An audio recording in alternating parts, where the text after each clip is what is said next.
ಜಾಯಲುಕಾಸ್ foundation ರಾಜ್ಯದಲ್ಲಿ ಬಡವರಿಗಾಗಿ 50 ಮನೆಗಳನ್ನು ನಿರ್ಮಿಸಿ ಹಸ್ತಾಂತರ ಮಾಡಿದೆ ಎಂದು ಸಂಸ್ಥೆಯ ಹಾಸನ ಶಾಖಾ ವ್ಯವಸ್ಥಾಪಕ ಪ್ರವೀಣ್ ತಿಳಿಸಿದರು.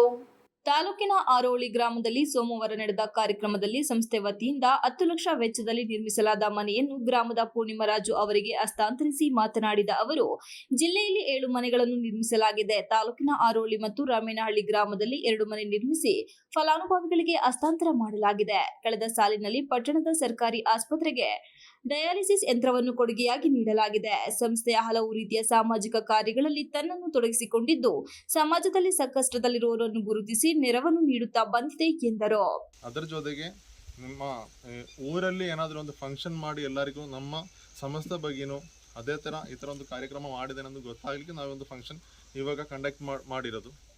ಈ ಫಂಕ್ಷನಲ್ಲಿ ಬಂದಿರುವ ಎಲ್ಲರಿಗೂ ಅದೇ ಥರ ಸ್ಟೇಜಲ್ಲಿ ಕೂತ್ಕೊಂಡಿರೋ ಎಲ್ಲರಿಗೂ ನಾನು ಫಸ್ಟ್ ಜಾಯಲುಕಾಸ್ ವತಿಯಿಂದ ಥ್ಯಾಂಕ್ಸ್ ಹೇಳಲಿಕ್ಕೆ ಇಷ್ಟಪಡ್ತೇನೆ. ಯಾಕಂತ ಹೇಳಿದ್ರೆ ಈ ಒಂದು ಕಾರ್ಯಕ್ರಮಕ್ಕೆ ಅವರದ್ದು ವ್ಯಾಲ್ಯೂಬಲ್ ಟೈಮ್ಸ್ ಸ್ಪೆಂಡ್ ಮಾಡಿ ಇಲ್ಲಿ ಬಂದಿರೋರು ಅವರೆಲ್ಲರೂ.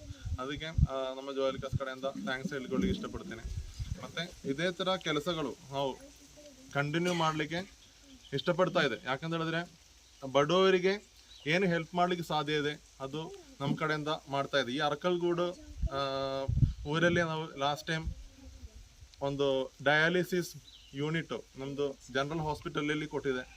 ಅದು ಆ್ಯಕ್ಚುಲಿ ಒಂದು 60 ಜನಕ್ಕೆ ಉಪಕಾರ ಆಗ್ತಾ ಇದೆ ಪ್ರತಿ ತಿಂಗಳು. ಅಲ್ಲಿ ಆ ಫೆಸಿಲಿಟಿ ಇರಲಿಲ್ಲ ಅಂತ ನಮಗೆ ಒಂದು ನ್ಯೂಸ್ ಬಂತು. ಅದಾದ ನಂತರ ನಾವಲ್ಲಿ ಕಾಂಟ್ಯಾಕ್ಟ್ ಮಾಡಿ ಆ ಥರ ಒಂದು ಡಯಾಲಿಸಿಸ್ ಮೆಷಿನ್ ಅದರದ್ದು ಫುಲ್ ಯೂನಿಟು ನಮ್ಮದು MLA ಅವರು ಲಾಸ್ಟ್ ಟೈಮ್ ಇನಾಗ್ರೇಟ್ ಮಾಡಿದೆ. ಅದೇ ಥರ ಮರ್ಕುಳಿಯಲ್ಲಿ ನಮ್ಮದೊಂದು ಮನೆ ಲಾಸ್ಟ್ 2022 ಇದೇ ಥರ ಒಂದು ಮನೆ ನಾವು ಕಟ್ಟಿಕೊಟ್ಟಿದೆ. ಮತ್ತು ಈ ಸಲ 2 ಮನೆ, ಅದರಲ್ಲಿ ಒಂದು ಮನೆ ಇಲ್ಲಿ ಆಗಿರುವಂಥದ್ದು. ನೆಕ್ಸ್ಟು ಈ ಥರ ಅವಕಾಶಗಳು ನಾವು ಮಾಡಿಕೊಡ್ಲಿಕ್ಕೆ ಇಷ್ಟಪಡ್ತಾ ಇದೆ.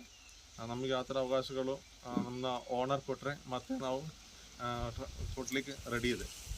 ಅದೊಂದು ಹೇಳಲಿಕ್ಕೆ ಇಷ್ಟಪಡ್ತೇನೆ. ತಾಲೂಕು ಪಂಚಾಯಿತಿ ಯೋಜನಾಧಿಕಾರಿ ಧರ್ಮೇಂದ್ರ, ಕತ್ತಿಮಲ್ಲೇನಹಳ್ಳಿ ಗ್ರಾಮ ಪಂಚಾಯಿತಿ PDO ಗೋವಿಂದಸ್ವಾಮಿ, ಮುಖಂಡರಾದ ಪಾಟೀಲ್ ನಂಜಪ್ಪ, ವಸಂತ್, ಮಧು, ವಿರೂಪಾಕ್ಷ, ಜಾನಕಿ, ಸ್ವಾಮಿ, ವಸಂತ್, ಮಲ್ಲೇಶಪ್ಪ ಉಪಸ್ಥಿತರಿದ್ದರು. Virupaksha, PB, TV 46 Malenadu news, Arakalagudu.